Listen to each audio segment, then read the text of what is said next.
Alright, so there is a new Inspector Gadget cartoon. I believe it's broadcast on Netflix in American areas and whatnot.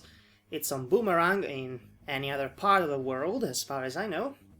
Much like the original is a Canadian-produced cartoon. And, oh boy, where to start with this? Where to start with this?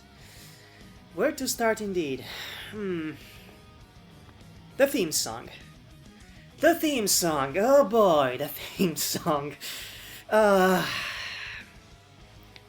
This is me slapping myself, as you can hear. Right, so the theme song. It's terrible. On one hand, it tries too hard to be the radical, modern-day version of the classic beloved theme that didn't need to change in the first place, but on the other hand, it's not trying hard enough to be, well, actual music, I want to say.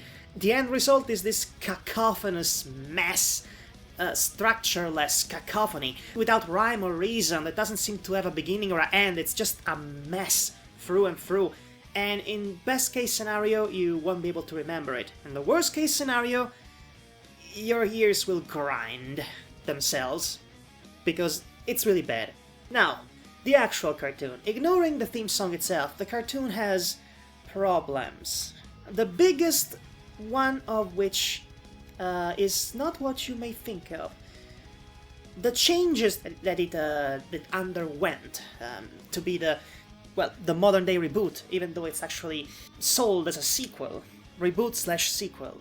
Because it theoretically takes place after the original show, which is an angle I have some issues with, but nevertheless. Now, the changes that this show does have aren't all that good.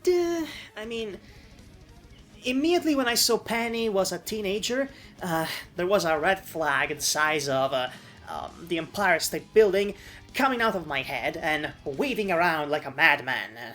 Basically, I caused a couple of planes to crash in my yard because of that, but, you know, those are the risks of my profession, so to speak. Penny is a teenager, with all that it entails. Meaning that, now that she's a teenager, she has to have a crush by law. Because the unwritten laws of the universe and the cartoon industry and the, well, mass media in general will tell you all that if it's a teenage girl in a show aimed at kids or teenagers or even young adults, she must have a love interest. And that love interest must be a handsome young man around the same age that is also kind of a scoundrel and a stupid haircut. Alright, pros and cons about the new Penny. Pros. She's training to be an inspector, which means she's more martial artist oriented, which is, well, I'd say it's a logical, evolution of the character in respect of what she was as a child. As a child, she was the intelligent one that will basically send her dog to do all her dirty work. When she grows up, she would train herself to become more capable on her own from a physical standpoint, so that she can actually be of value in a fighting situation.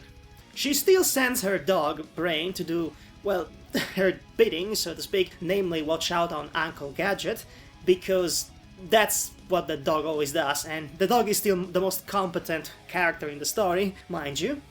But she also takes part in the action. It does make sense, now she's training to be an inspector. Okay, I'm all for that.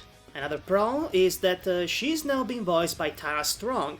I highly approve of that, because Tara Strong, she's a goddess. Oh, insert religious theme here. All that. Tara Strong voicing Penny. Great decision, great casting choice, and all that. Cons. As in, not pros.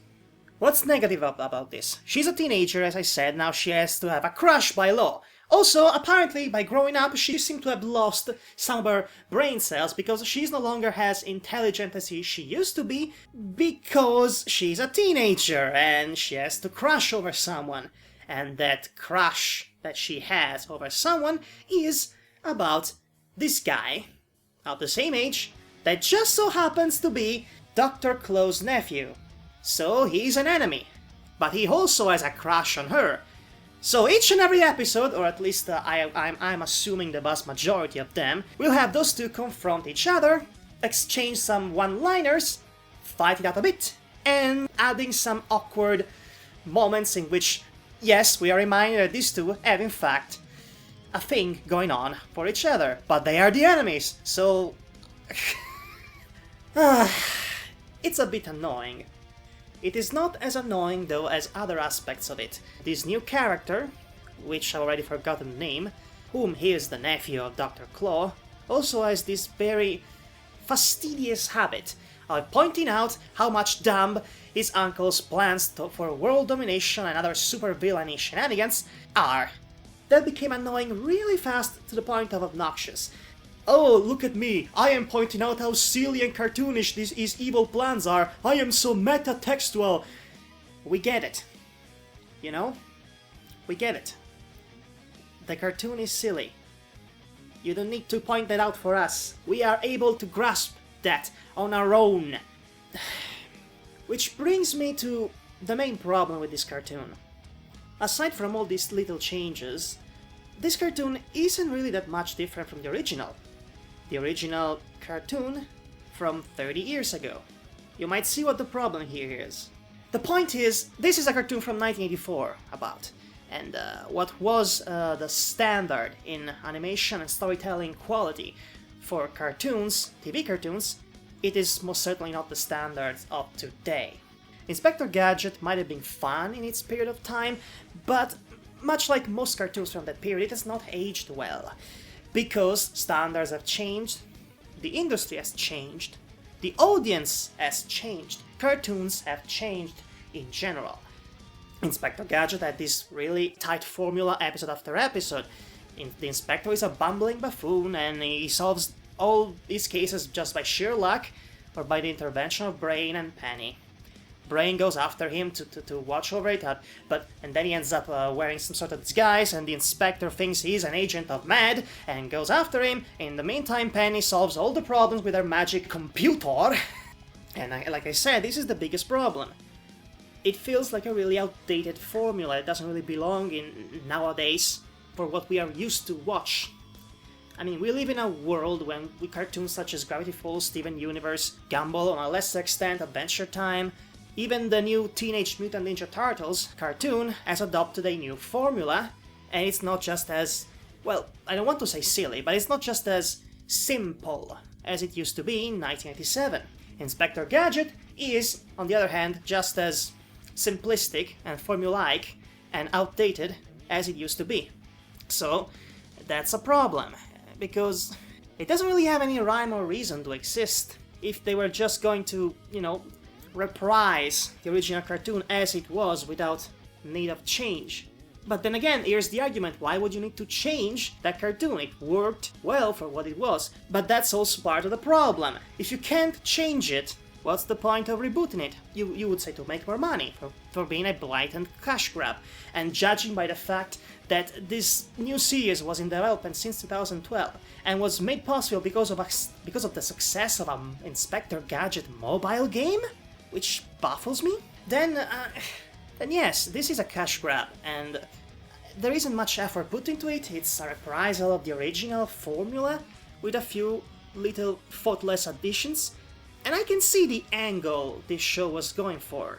We would have Penny and the other guy she has a crush on being the competent ones, both in the good and in the evil side of the conflict, while their uncles, both Inspector Gadget and Dr. Claw, as it were, are incompetent. But here's the thing, this angle is really nothing new. The original cartoon already had this angle. I mean, Dr. Claw was already an incompetent villain to begin with. The only difference is that in the original cartoon, that aspect was not as accentuated and blatant as it is in the new cartoon, because the old cartoon didn't have a pesky nephew telling his uncle, hey, your plan is stupid, you shouldn't do this, you should do this other thing. Shut up, I say. So yes, the cartoon from 30 years ago actually manages to be more subtle about its underlying joke than the cartoon from 2015.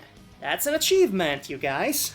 I don't mind the CGI all that much, and, you know, if you're really nostalgic about the original cartoon, well, you probably want to watch the original cartoon, not the CGI fest that is the new one.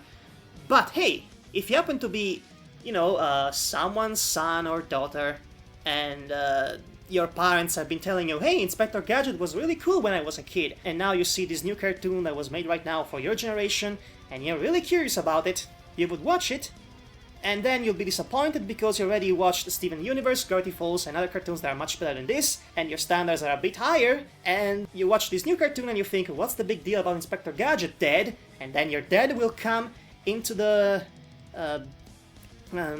whenever the TV is, your room, maybe, and he will see what the new Inspector Gadget looks like, and he will be all like, no! You maniacs! Damn you! Damn you all to hell! On his knees, Charlton Heston, and then you will see your father like that, and you will be like, I'm just going to go watch the new Ninja Turtles now, if you don't mind. And your father will be like, oh, cool! Oh, yes, that cartoon is cool, actually. Let's go watch that. And you will forget that the new Inspector Gadget ever existed. I realize that I went into a bit of a tangent here, but hopefully you will see my point. This new Gadget cartoon doesn't seem, well, much of a deal, for a variety of reasons, half of which is that it has a really outdated formula, an outdated 30 years in the making formula. But hey, it is still much better than the live-action film from the 90s, that's for sure. As always, this has been Madhog the Master giving his opinion to you to listen to. Opinion for you to listen to. Yes, that's English. Well, I guess all that's left now is to wait for the new season of My Little Pony Friendship is Magic and see how much I will be either ecstatic or disappointed about it. Don't we all love cartoons? I do. I think. Bye now.